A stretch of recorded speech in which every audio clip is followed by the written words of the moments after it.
You're listening to Members of the Jury, the show that takes you straight into the trenches of justice, where the passion, players, and consequences are real. Each episode, we examine current events happening in the system. From the battles in courtrooms to the streets demanding reform, we bring those stories here to you, the members of the jury, because we aren't afraid to take it to the box. Welcome, members of the jury, to another episode, and happy Freedom Friday. Today we have a dope freedom story for the audience as we're going to break down another recent trial victory. To break down this trial, we have with us today Public Defender Chris. Now, Chris has been an attorney for 2 years, and he also serves as an adjunct professor for trial advocacy. And to date, he has completed 8 jury trials. Chris, thanks for taking an issue to the box and coming on and sharing your story. Thank you for having me, Lucas. I'm really excited to be here, man. Now, me too. So one of the first things we have to establish, obviously, is what is this case is about. Can you explain to the members of the jury what the charges were in this case? Yeah, this was a very straightforward DUI, just driving under the influence. It was 2 counts, Vehicle Code Section 23152A and Vehicle Code Section 23152B, standard DUI. Now, when you are explaining that charges to your clients, how do you distinguish those different charges? It's interesting here in our jurisdiction, the DUI is charged in 2 ways. Like I said, it's an A and a B count. The A count is essentially just you driving, with alcohol in your system, and that alcohol has impaired you so much that you don't have the ability to drive. That's really what the prosecutor needs to prove in the A count. And then the B count is just, even more simple at times, depending on the science, in that, it's just driving under the influence of alcohol in your system, with more than 0.08 of alcohol in your system, essentially, and that you were driving with more than 0.08 in your system. Now, with being charged with 2 different counts of driving under the influence, what kind of consequences was your client facing? DUI, and for him it was a first-time DUI. It's up to a year in jail and base $1,000 fine. That's typical for most misdemeanors, but for a DUI especially, you're facing up to a year in jail, depending on how bad the DUI was, and hefty fines. It's base $1,000, but the fines themselves can be well exceed that, especially when you take into account the classes that you would have to do.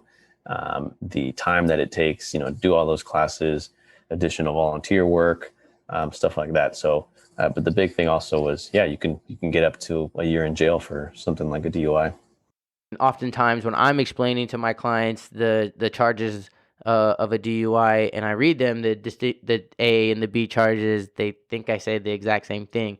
And so, one of the ways that I like to distinguish them is kind of like you hit it on the head, is that the A count is just looking that some kind of alcohol was in your body and that you had some kind of impaired driving. And that can be, swerving on the road, failure to use a blinker, turn your headlights on, speeding, things that oftentimes, people do when they don't have alcohol in their systems. But if there is alcohol, the state can assert that that is because of the alcohol. And that the second one is more really just battling the machine. It's trying to determine at what level you have alcohol in your system, and that there's really no driving required, and that often the prosecutors charge both to try to help ensure that they get a conviction one way or the other. So obviously you said that your client was facing both these charges and this, jail exposure as well as a hefty fine. In this case, obviously you elected to plead the case not guilty. Can you break down the reasons why that was? The client was, his story was that, when the officers arrested him, he wasn't drinking and driving. It's very simple as that. There's really not too many defenses for a DUI. And his defense was that he had essentially drank after the fact while he was sitting in his car. Definitely a bad fact, but, that was the reason why we had pled not guilty. It was that, at no point in time was he driving under the influence of alcohol, either for that A count, being so impaired that he couldn't drive, and for that B count that he was above a 0.08. His story from the beginning was that he had not been drinking at the time of driving. Okay, and when you are listening to your client and he's telling you his side of the story, there's obviously a point in time in which you have to relay, okay, what's the police side of the story? What's the state side of the story? When you did that, did your client's story and the police report that at least was provided to you, did those end up matching up? No. And that was really the crux of the case. That was the big, issue of the case. And that was one of the reasons why we pled him not guilty. Was, here I am, I'm reading the police reports, and the police reports are telling me that, these set of officers showed up, they found Klein on the side of the road, his car had been broken down, they smell marijuana, and when they first show up, they can tell that he's been smoking. So they, ask him to step out of the car. He's actually sitting in the passenger seat at this time. They ask him to step out of the car, and, he, they smell the alcohol, is what this set of police reports say, and that they start doing the field sobriety tests, and based on those field sobriety tests, they determined that he had been under the influence. They had asked him, based on these police reports, when was the last time he drove, and he said within the last hour. So based on that statement that he had been driving, and the fact that he blew a .08 when they do those tests, they determined that he was, kind of doing a little bit of science, that, at the time of driving, he had been drinking. So that was, what the first set of facts, and really all we were provided at the time of arraignment was that these set of officers, saying exactly that. And then Klein, of course, denied that. And he didn't really deny it at first. He just said, hey, no, I wasn't drinking. As they say, that I was, drunk at the time of, driving. And to prove it, like, I was approached by these other set of officers. Yeah, no, I talked to these other two cops. And at arraignment, I'm sitting there like, what do you mean you talked to these other two cops? And I'm like looking, flipping through the reports, and I'm like, I don't see anything here about any of. There aren't any other cops mentioned in the police report that you have. Nothing in those police reports. Nowhere in there's the police reports. There's like the whole narrative that they give you, but then there's also kind of like the printout of the timestamp where it shows when they called the operator, and this it's basically the CAD. It's called the CAD of basically all the timestamps for all the contact between the officers and dispatch and back and forth, and if they need to contact more people, but nothing in there. Nothing. I'm like flipping through everything, and I don't see anything. And he's like claiming that no, I talked to another set of officers. I talked to them, and they helped me push the car to the side of the road, and they didn't suspect anything. And it's because I wasn't, there was nothing to suspect. When I was, my car broke down, and then they helped, these two cops, such nice guys, helped me push the car to the side of the road, and that was it. And then so then that became the whole thing. Like, okay, so you drank while you were sitting in the passenger seat. Like, what are you saying? And, he says, yeah, like while I was waiting for the tow truck, it had been about an hour. And I'm sitting there in the passenger seat, and it's, nighttime, and I'm like, don't have anything else to do. And yeah, I had a couple drinks, and, I smoked a little marijuana, like sitting in the passenger seat,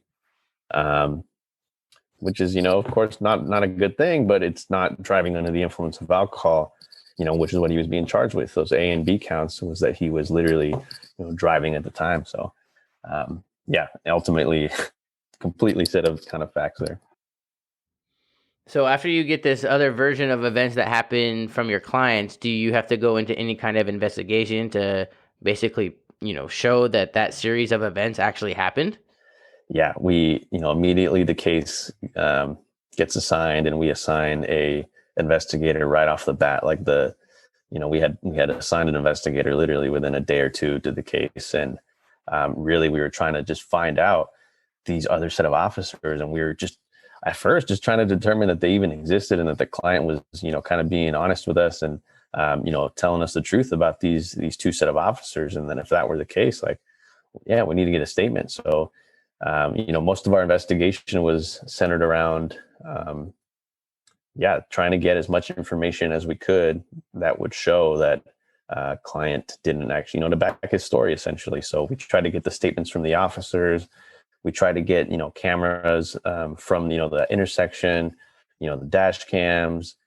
We try to get as much information we could to try to back that up. But ultimately, the biggest part of the investigation ended up centering around that, whether we could find those two officers.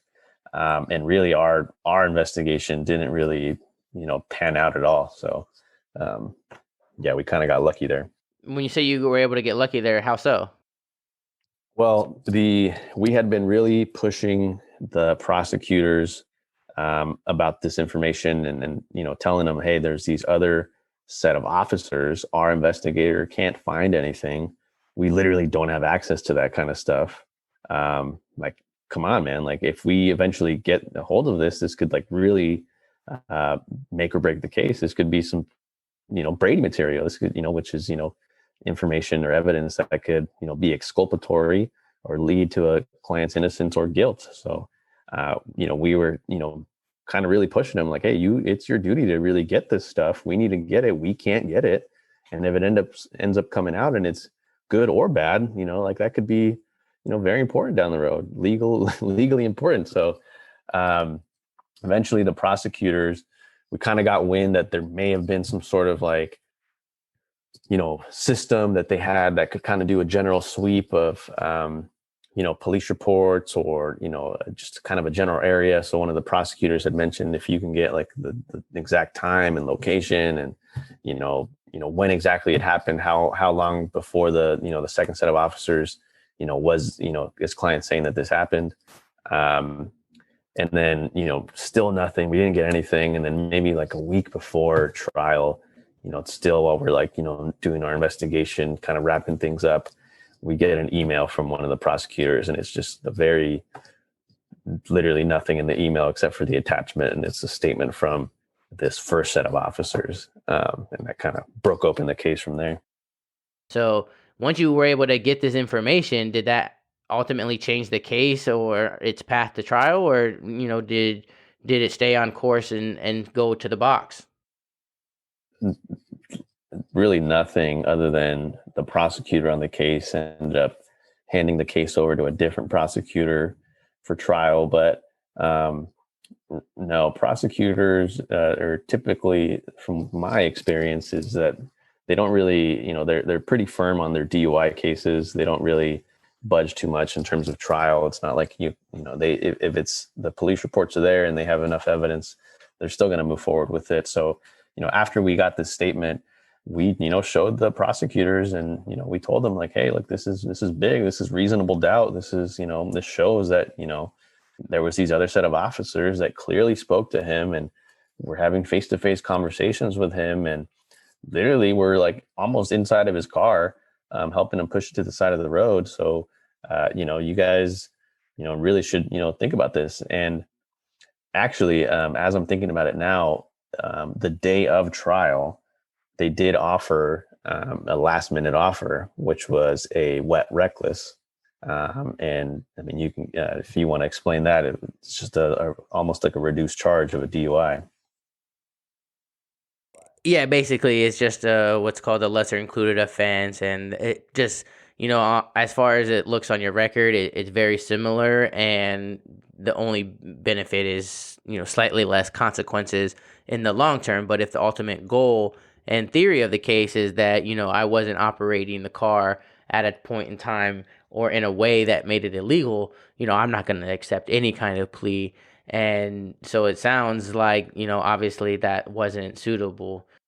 So, okay, it sounds like you're getting ready to go to trial. Obviously, that last ditch effort to settle doesn't resolve, and the trial starts. And we know that one of the most challenging parts, especially of a driving under the influence case, is that voir dire. How would you say the voir dire process went for you in this case? It was tough. It was tough because we had a very, from my recollection and from kind of my, gauge of the jury part of trial, because I really, we really wanted to try to create this whole reasonable doubt theme and really lay it out from the beginning. And it really ended up being probably one of the most important parts of trial. So it ended up being very nerve-wracking and, very difficult. Were you able to end up with a jury that you felt comfortable with? It was tough to say right off the bat. We were really adamant about our case, and it was not about the science. It was about the timeline. Obviously, from the result that we got, it ended up being a good jury for us. But at the time, I remember thinking, I just couldn't really read them at the time, and which is, it happens. Definitely a tough part of a feeling to overcome going into the trial. That's for sure. Right.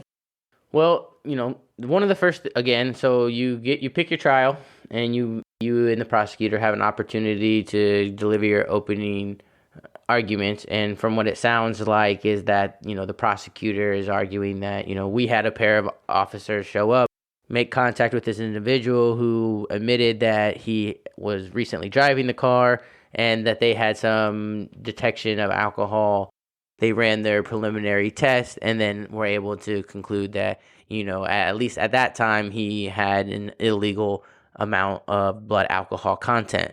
To the contrary, from my understanding of what you've told us, is that your opening was more like, well, that's not the full story. That there was a whole set of officers that showed up beforehand and they didn't have any suspicion of this individual driving under the influence. That in fact, they helped and assisted him move his vehicle to the side of the road.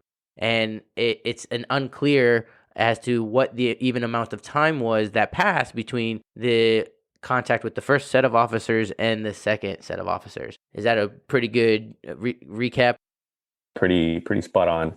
What the trial ended up really being about, and kind of what the opening statements showed us, is that the DA or the prosecutor's office was really relying on this whole science behind, because they had an issue too. Their issue was that the cops didn't show up when he was actually driving, so they had to show that even though he was at a .08 and he had said that he had drinking an hour before or driven about an hour before, they still had to prove that at the time of driving he was most likely higher than a .08. So they had to pick their theory of the case, and what was clear from their opening was that they were going to go with this whole idea of retrograde extrapolation, which is the whole science behind the DUI, that most likely it was this.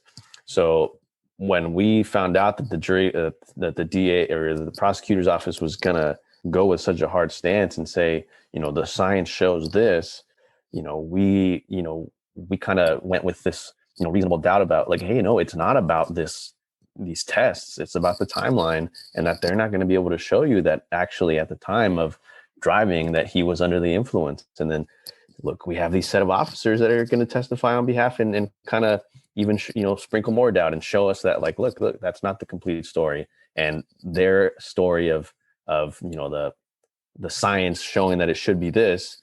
Well, we have two set of officers that talked to him at that time, and presumably they're saying that he was at a higher than a .08, but these set of officers talked to him face to face, helped him push the car to the side of the road. They, more than anyone, should have been able to determine, and they would have been able to talk to him when he was even more impaired than these, at the time that these second set of officers showed up. So that's kind of where the whole timeline got a little wacky, and what the opening statements kind of ended up showing.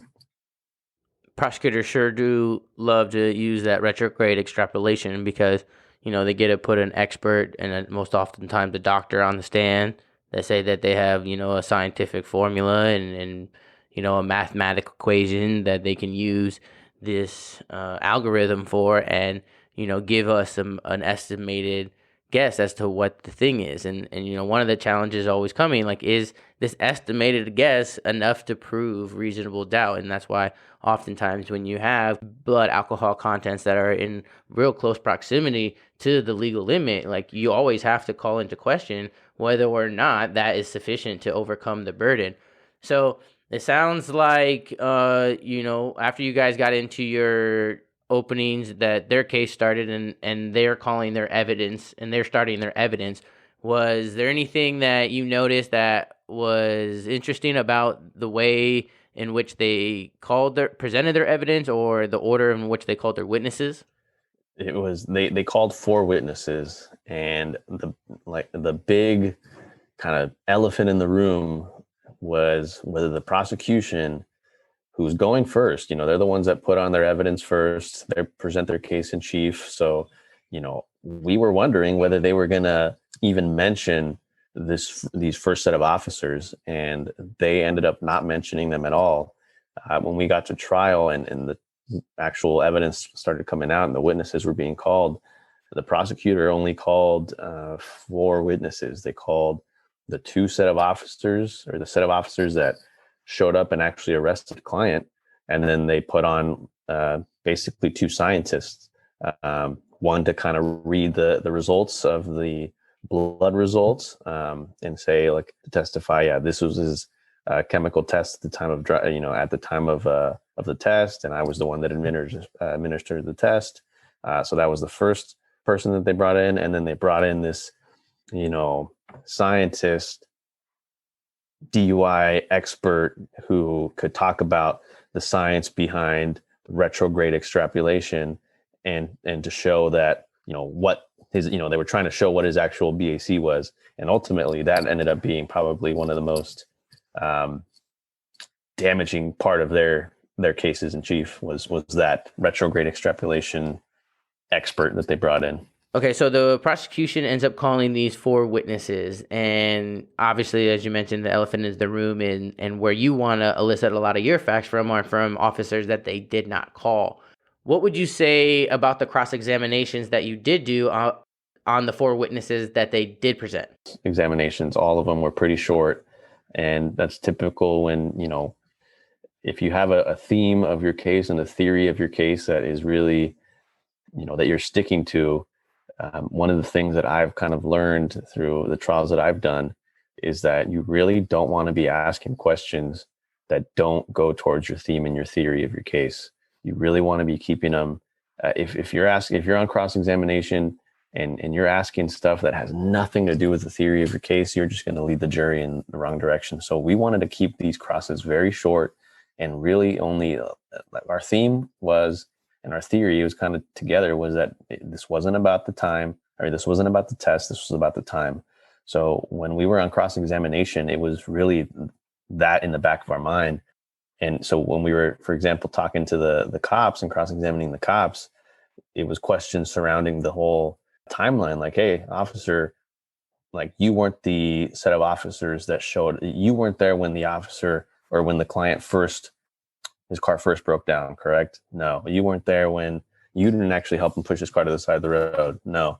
You showed up after the fact. Isn't that correct? You showed up, after the client had told you he had been sitting there for about an hour. Correct. So we started kind of asking him all that to the cops and kind of presenting this whole idea of, there may be more information that they don't know. And that was a little different than how we attacked the actual expert, though. So as far as the crosser were concerned, you weren't really necessarily challenging the story that they were putting forward, but just kind of in the background and keeping, things in the back of people's minds that, hey, there could have been this whole other series of events that happened that these people don't actually know about. Exactly. Yeah. Okay. And then and that cross-examination, how we kind of transitioned to that. Yeah, how did you end up using the cross-examinations with the experts then to help go towards your theme and theory? Where it got that was kind of, sometimes in trial, you catch on to little things, little nuggets that can really help out your case. And one of the things that their expert said was that, like, okay, yeah, at the time that we took the test, he was a 0.08, but, we are saying, and what the prosecution's evidence was trying to point out, that at the time of driving, an hour before, he could have been at a 0.12, or a 0.13 or a 0.14, something much higher. But as they were testifying, the expert also said that client could have been as low as a 0.07 or 0.06. So as soon as they said that, I remember looking over at the jury and seeing some of their eyes like, oh, like, so he could have been lower than a 0.08. So then on cross-examination of that expert, we really just hammered that point that, hey, look, you're coming in here and testifying to all this and saying that, yeah, he could have been a 0.12, but all your science also shows that he could have been lower than a 0.08. He could have been a 0.06, 0.05. And that's not illegal. That's not, that's not, then that would, obviously they could still try to prove the A count, but with that in and itself, that was huge for the jury. And so that little nugget ended up really being a big part of the case. And ultimately, when we did talk to the jury after the fact, that ended up being a big part of a big fact for them as well. Well, yeah, it sounds like a huge fact, because the experts have to come in and be kind of a neutral arbiter of the facts. And, they do have this scientific method and this algorithm that is, tested and able to come in with an evidentiary basis. But, they can only plug in so many variables with the information that they're able to get from the set of facts that is given to them. And that's why from, if they don't have if they don't have the right information to precisely know when the drinking started, how much was drank, over what course of period, there's so many factors that, obviously when they're able to have a more detailed answer with the algorithm that they use. But if there's limited information, then they have to be able to give this range, because it's not an exact science, right? The way that your body absorbs and eliminates alcohol it includes a lot of variables. And so that sounds like a really key fact that you were able to argue, because obviously the prosecutor is going to argue the worst part of that. But with the presumption of innocence that's given to us, we want to highlight the fact that there is that lower standard. So that's obviously a huge key point and very crucial point that you were able to get on cross-examination. So that takes us to the end of the prosecution's, what they call their case in chief, and the end of all their evidence, and the beginning of the defense. Now, generally, a defense, because we don't carry the burden, we're not presenting evidence a lot. Was that the case in your trial? We actually did present a case in chief. We did present our own witnesses. And that was one of the big things for the jury as well, because the prosecution didn't even mention any of these two officers, the first set of officers that helped client push his car to the side of the road. Their whole case started from that second set of police reports, and that's all. They didn't even touch or mention anything about those first set of officers. Now, when you tried to introduce these two officers, were there any crazy objections or arguments that happened? Prosecutor knew I was going to call them. He knew that they were on the witness list. He knew that I had been in communication with them and that they had, finally and thankfully had agreed to testify on our behalf. Not only was it a different set of officers, but it was a different agency as well. It was a completely different agency of officers. So it was two agencies, two separate set of officers from two separate set of agencies. So, it was surprising, with the prosecutor, it was one of, the strategies that I still question, that, whether they should have mentioned anything at all and brought that up themselves. But no, they didn't object, and they didn't even mention it at all. It was we called these first set of officers, and the jury was eyes wide open. Now, this is a question I don't find myself asking that often, but obviously with your being able to present evidence, was there any cross-examination done by the prosecution that you felt impacted the case in any kind of way?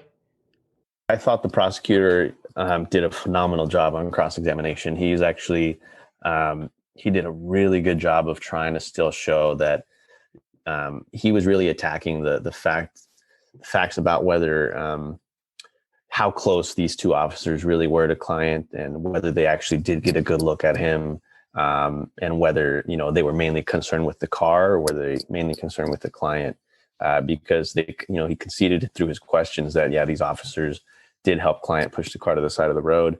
But one of the facts that I remember during cross-examination that I remember thinking like, ooh, like, that's not good. Like, oh, that was a good question. Was when he got the officer to admit, and I did not think he was going to testify to this, because I had asked the officer before, like, how close were you to client? And the officer had told me, like, I literally was face to face to client when I was talking to him. And on cross-examination, this officer now tells the prosecutor that he was about 25, 30 feet away from client. And I was like, what?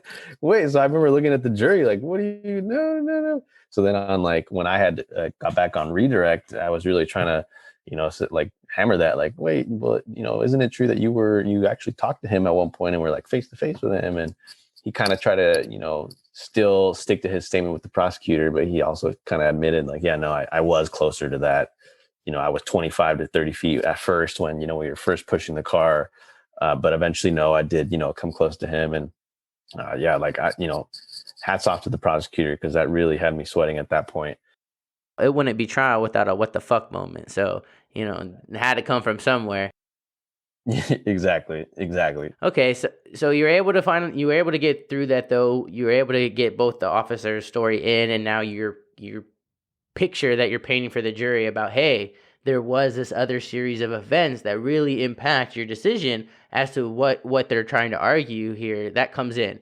So break us down the closing. Obviously, we know what the prosecutor said based on the evidence. They're pretty much just going to regurgitate that, hey, we had officers show up, contact him, and based on circumstantial evidence, we can prove that this individual was driving with an illegal blood alcohol content. How did you end up putting all the evidence that came together in the trial? How did you end up closing for the members of the jury?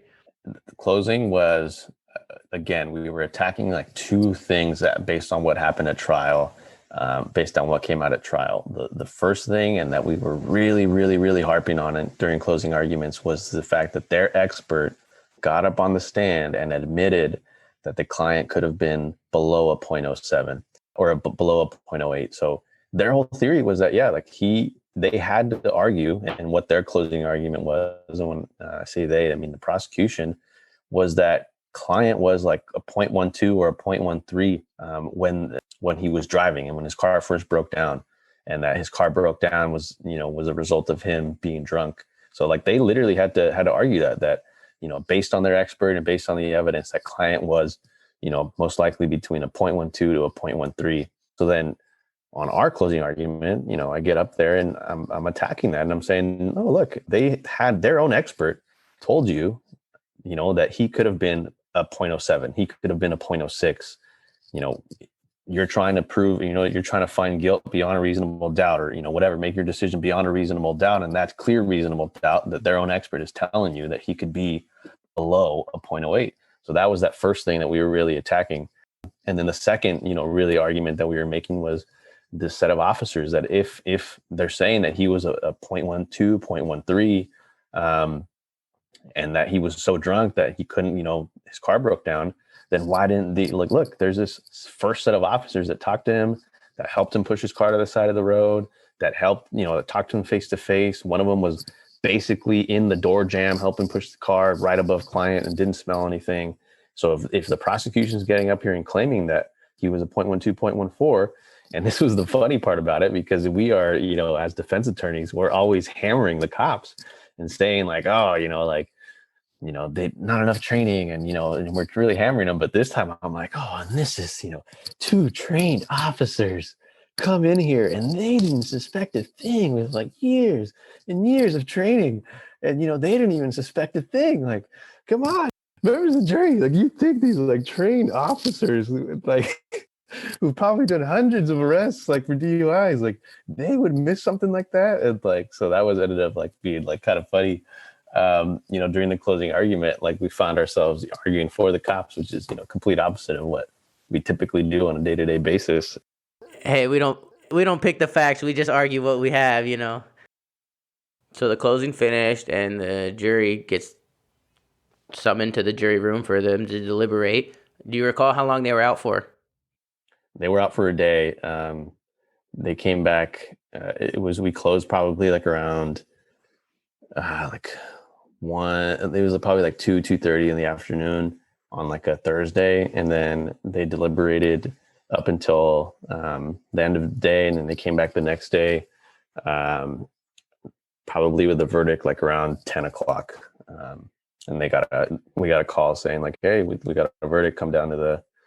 And before then, during the whole process while the jury is deliberating, they have the option of asking questions back to the attorneys, and asking, they can write a question off and then give that to the judge, and then the judge will call us in to determine whether we want to answer that question for the jury while they're deliberating, or if the judge can provide them an answer. And they actually ended up sending us 2 notes, from what I remember. So you had them definitely thinking. So after you had the members of the jury thinking for a day, it sounds like, did they end up being able to reach a verdict? They did. So they reached a verdict on like that next day, and we got notice that they came back, and we showed up with client, and we this is probably one of the things that I remember the most, is that we're sitting there, and the judge comes in and they're like, all right, we reached the verdict. Are you guys ready for it? I'm like, yeah, we're ready, Your Honor. And, everyone's sitting there, like palms are sweaty, like everyone's just like on the edge of their seats, and the jury comes in, and, they hand the verdict over to the clerk, and the clerk brings out the envelope and like, we the people of the above entitled matter, like, find the defendant. And I remember right as she said that, I looked over at the client, and he's like Latino guy, fairly dark skinned guy. And I look over at him, and he is pale white, just sitting in his chair, and he's holding on to his chair like for dear life. And he's like just sitting there, and I'm like looking at him as she says not guilty. And he's just like lets out the biggest sigh, like, and like all the color comes back in his face like immediately. And I was like, that's huge, man. Congratulations. Yeah, man. And then boom, he was not guilty on both counts. And that was it, man. He was free on a Friday. Yeah, happy Freedom Friday. Did you get a chance to talk to the members of the jury after that case? We did, yeah. We went outside. The judge, gave us an opportunity to talk to them, and they thought, like both sides did a tremendous job, the prosecutor and defense, and they basically said that there was just too much doubt there. That they really said that the expert's testimony was big. That the expert had admitted that he could have been a .07, and that was clear, reasonable doubt for them. So I'm very glad that they saw it that way. That that's exactly what we were trying to say. And they also said, that like that they didn't know, the prosecution just didn't do enough to prove that he was that he couldn't have drank in the car, and that there was a realistic chance that he could have drank in the car. And that because one of the things I had done was kind of showing like, there's maybe a liquor store there, and he could have thrown away some of the alcohol there. So they kind of really said that was a big part of the case too, was that that he could have had some sort of drink while sitting in the car. And basically the prosecution just didn't do enough to show what he was driving and drinking at, if he was. Well, Chris, well done, and congratulations. That sounds like an amazing display of some advocacy right there. And I just want to take a moment too for the members of the jury just to highlight a fact that I can ensure that Chris, nor myself, nor anyone affiliated with members of the jury's podcast condones or minimizes the effects that driving under the influence can have. We understand that they have thousands of car accidents and deaths each and every year, and they are a very serious matter. And we highly, highly encourage all people to call a friend or some kind of driving assistance that is out there. Not only will it help you, but it will help us, because that's one less case that we may have. And I just think that was a real important moment. So, Chris, one of the things that this podcast of members of the jury that we like to end with and have our guests present a closing argument to is the answer to this question. What does the importance of taking it to the box mean to you? The importance to me is, it's the ultimate truth finder. To me, it's the ultimate, equalizer. To me, as defense attorneys, and not even that, but just on a more like human level, anyone that's charged with a crime, you are alone, and you are, it's you versus the government and everything that they throw at you, investigators, cops, and really a trial and taking it to the box is the ultimate equalizer, in that it does not matter, what you have and kind of your resources, but if the facts are there for you and the investigation is done properly, it's the great equalizer, and you can really win any case if the facts are there. So it's if without trials, we'd be in a very different place. So, I'm very thankful that we can do that and take it to the box, and that I have the opportunity to even do that for people and be able to, tell their story and, fight on their behalf. So I think it's just the great equalizer that we have.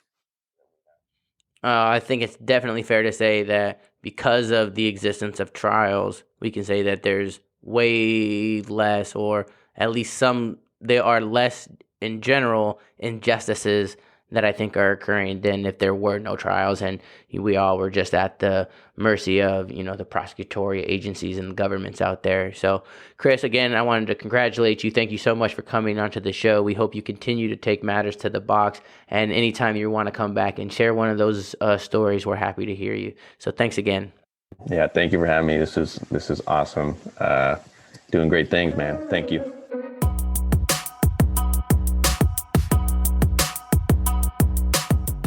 Well, members of the jury, that's our show, and I rest my case. Be sure to come back next episode as we take another matter to the box. If you're a fan of the show, go ahead and subscribe. You can also find us on social media at Members of the Jury. If you want to be a guest or have any feedback, be sure to email us at lhursty@membersofthejurypod.com.